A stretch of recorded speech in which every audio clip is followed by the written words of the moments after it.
دوستو سلام مسنون، امید ہے کہ آپ تمام اللہ کے فضل و کرم سے بخیریت و عافیت ہوں گے۔ اب آپ پی ایم خلیل الرحمن سے اخبار زرین سنیے گا۔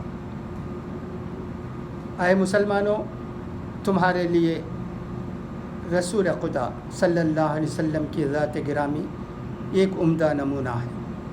جو خیال نہ کرنا کہ جو لوگ خدا کی راہ میں شہید ہوئے ہیں وہ مردہ ہیں، بلکہ وہ ہمیشہ زندہ ہیں اور اپنے پروردگار سے رزق حاصل کرتے رہتے ہیں۔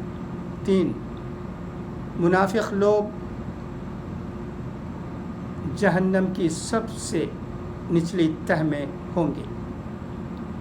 4، بے شک اللہ تعالیٰ نے مومنوں سے ان کی جانیں اور ان کے مال جنت کے عوض خرید لیے ہیں۔ خدا حافظ، فی امان اللہ۔